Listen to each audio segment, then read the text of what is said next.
경남 지역 건설 현장에서 여전히 사망사고가 잇따르고 있습니다. 현장 사고를 막기 위해 안전보건공단이 불시 점검을 통해 안전대책에 나섰습니다. 코로나19로 폐쇄됐던 고 노무현 전 대통령 사저가 10일부터 다시 개방됩니다. 사저 재개방과 함께 가을 단풍으로 물든 김해 봉화마을을 다녀왔습니다. 창원시가 내년쯤 공공개발 앱을 출시할 계획입니다. 지역 소상공인을 돕기 위해 중개수수료가 싸고 지역사랑 상품권으로도 결제가 가능하다는 점이 특징입니다.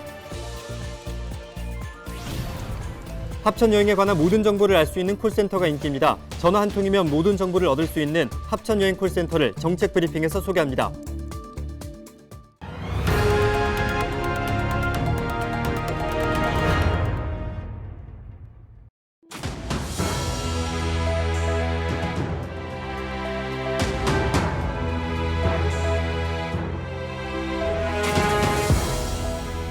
여러분 안녕하십니까? 헬로티비 경남 뉴스입니다. 매년 건설 현장에서 많은 분들이 안타깝게 목숨을 잃고 있습니다. 추락 사고가 가장 큰 비중을 차지하고는 있지만 그 이외에도 원인은 다양한데요. 안전 조치만이 최고의 보호막입니다. 그래서 안전보건공단이 불시 점검을 시작했습니다. 그 현장을 다녀왔는데요. 권정숙 기자의 보도입니다. 창원의 한 공사 현장으로 안전보건공단 특별 단속반이 들어섭니다. 안전시설을 갖췄어도 많은 철골 구조물과 건설 자재 속에 안심할 수 없는 상황. 이동 통로를 통해서 이제 계단으로 하강할 때에도 내려오면서 추락의 위험이 존재합니다. 그래서 중간 단간대를 다 쳐주시는 게 맞다고 생각이 들고요. 하부 같은 경우도 동시에 똑같이 다 그런 부분들 전체적으로 점검을 부탁을 드리겠습니다. 또 다른 현장에서도 불시 점검이 이뤄졌습니다. 작업자가 추락할 만한 위험은 없는지, 안전장치는 제대로 설치됐는지 천장부터 바닥까지 꼼꼼히 살펴봅니다. 추락이라든지 위험 포인트를 저희가 현장에 보러 왔습니다. 그래서 현장의 안전시설물을 봤을 때는 작업 발판이라든지 안전 난간이라든지 그리고 시스템 비계, 그다음에 계구부 덮개 포인트를 보게 되고요. 근로자분들은 안전모, 안전화, 안전대 착용 여부를 보게 됩니다. 고공 작업을 하다 추락하고 떨어지는 물체에 맞는 등 올해 6월까지 경남 건설 현장에서만 17명이 목숨을 잃었습니다. 한 달에 3번꼴로 사망 사고가 발생한 것인데 추락이나 끼임 등 사고 원인도 다양합니다. 그만큼 안전 조치는 한순간의 사고를 막는 기본 중의 기본입니다. 최근에 안전에 대한 제도가 많이 강화됐는데 가장 중요한 건 현장 작동성입니다.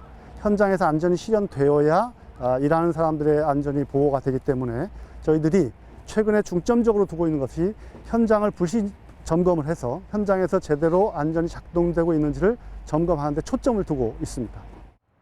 매년 수십 명이 목숨을 잃고 있지만 여전히 제자리 걸음인 산업 현장. 안전보건공단은 불시 점검을 확대하고 사업장에 기술과 재정 지원, 교육을 강화해 중대재해를 막겠다는 계획입니다. 헬로티비 뉴스 권정숙입니다. 고 노무현 전 대통령의 사저가 있는 곳 바로 김해 봉화마을입니다. 아름다운 자연환경과 전직 대통령의 유적이 있어 김해 대표 관광지로 자리매김하고 있는데요. 코로나19로 입장이 제한됐던 대통령 사저가 다시 개방됐습니다. 김영민 기자가 취재했습니다.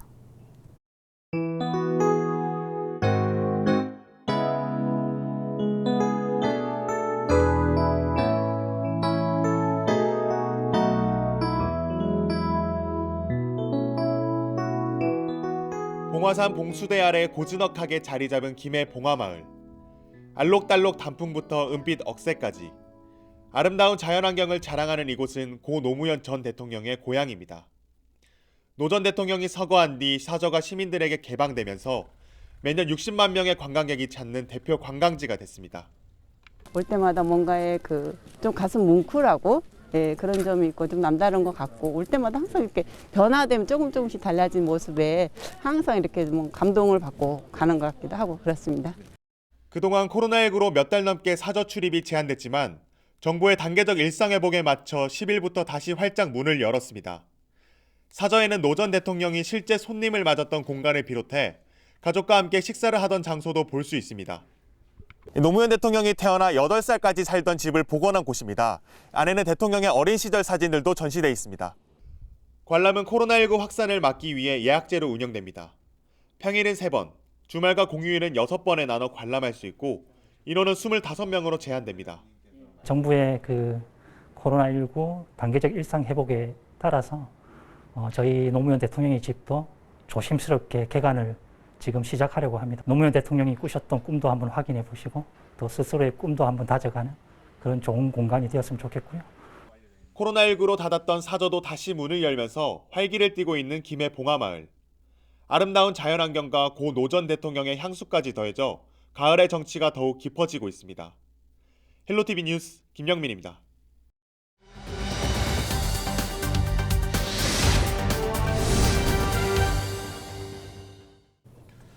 보통 여행을 하려고 하다 보면 그 지역에 어디가 유명한지 무엇을 봐야 하는지 계획을 짜는 것부터 큰 난관인데요. 그런데 합천으로 떠난다면 이제 이런 걱정은 하지 않으셔도 되겠습니다. 전화 한 통이면 정보를 얻을 수 있다고 하는데요. 자세한 내용 알아보겠습니다. 합천군 관광진흥과 장혜정 관광마케팅 주무관 연결돼 있습니다. 안녕하십니까? 안녕하세요. 합천군 관광진흥과 장혜정 주무관입니다.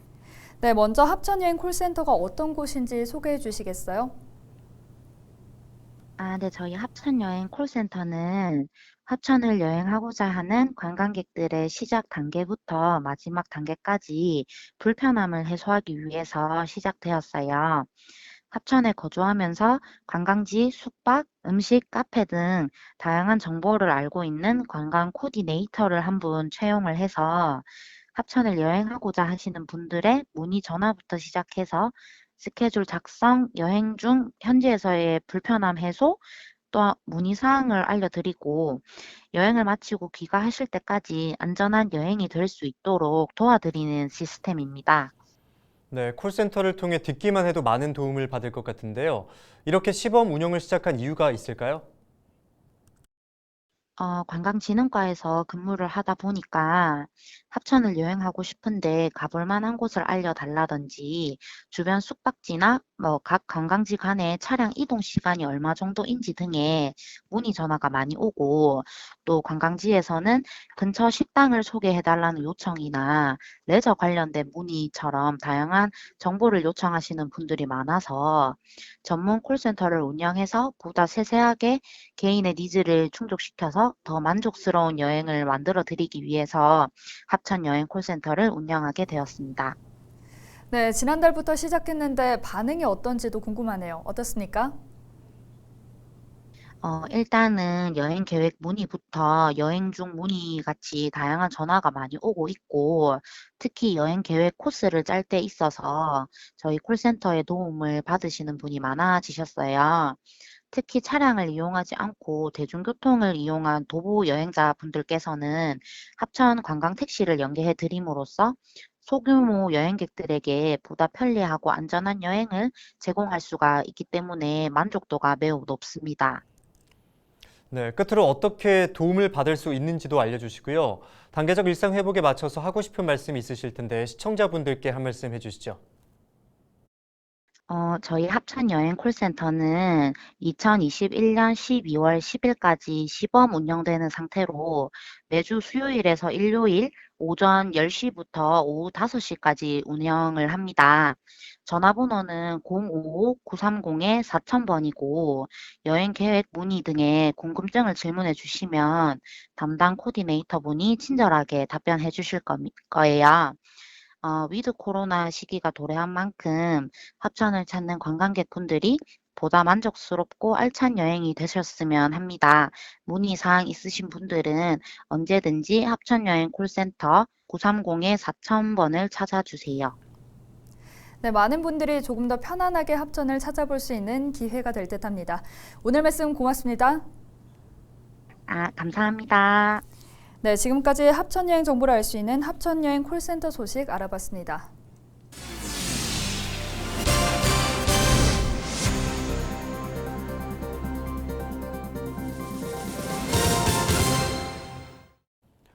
남해의 대표 작물하면 단연 마늘이 꼽힙니다.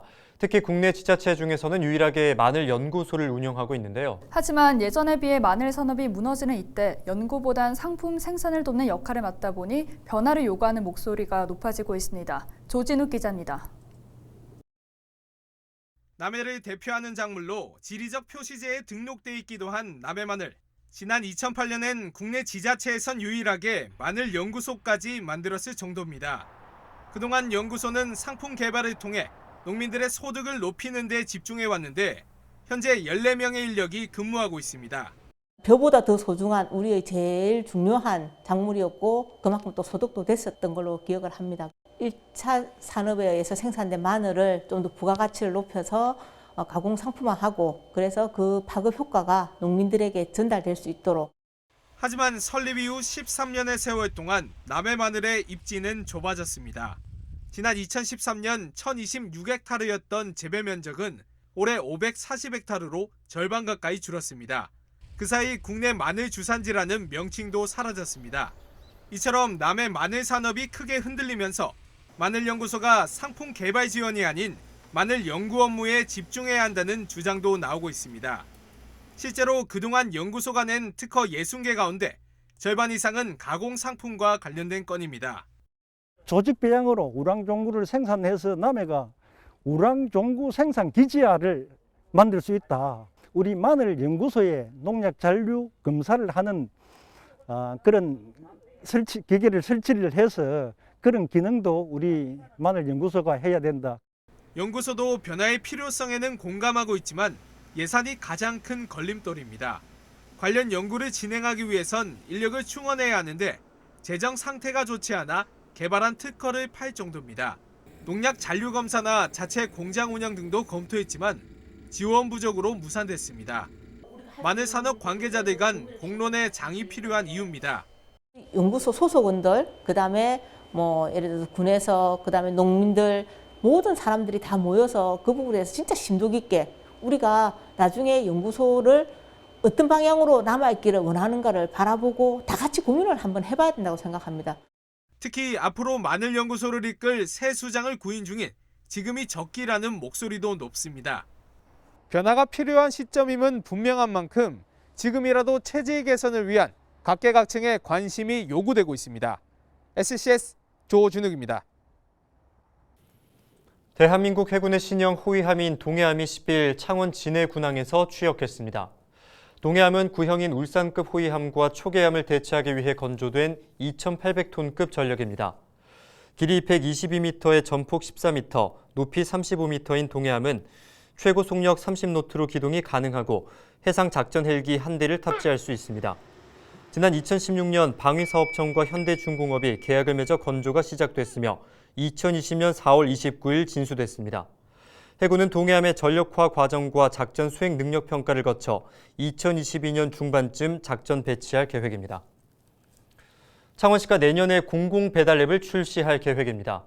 시는 10일 지역 소상공인을 돕기 위해 중개 수수료가 싸고 지역사랑 상품권으로도 결제가 가능한 공공 배달 앱을 개발한다고 밝혔습니다. 민간 사업자가 공공 배달 앱을 만들어 운영하고 시가 보조하는 민관협력형 사업입니다. 이 공공 배달 앱에서는 중개 수수료가 결제 금액의 2% 이하로 제한되고 모바일 창원사랑 상품권으로도 결제가 가능할 예정입니다. 시는 오는 29일까지 공공 배달 앱 사업에 참여할 민간 사업자 공모를 합니다. 경남 농협과 무학이 농촌 일손 돕기에 나섰습니다. 경남 농협노사와 무학 임직원 등 50여 명은 10일 밀양 얼음골 사과 농가를 찾아 수확에 구슬땀을 흘렸습니다. 또한 경남 농협의 특색 사업 가운데 하나인 농사랑 밥차를 운영해 농번기 바쁜 농민들에게 중식을 지원했습니다. 김해시 복지재단이 사랑의 헌혈 행사를 개최했습니다. 지난 8일 재단은 김해 동보스포츠센터 주차장에서 행사를 열고 대한적십자사 경남혈액원에 혈액을 기부했습니다. 한편 경남에서는 단계적 일상 회복에도 헌혈 참여자가 좀처럼 늘어나지 않고 있습니다. 지난 8일 기준 경남의 혈액 보유량은 3.31분으로 적정 보유량의 절반 정도 수준입니다. 창원시와 해군 진해기지 사령부가 자원봉사 활성화를 위해 손을 잡았습니다. 창원시와 진기사는 지난 5일 자원봉사 활성화를 위한 업무 협약을 맺고 앞으로 사회공헌 활동을 확대하기 위한 다양한 노력을 하기로 했습니다. 먼저 시는 지역에 도움이 필요한 곳과 후원 기업을 연결해주고 진기사는 자원봉사 활동에 참여해 지역사회와 상생 발전하기로 했습니다. 이상으로 뉴스를 마칩니다. 함께해 주신 여러분 고맙습니다.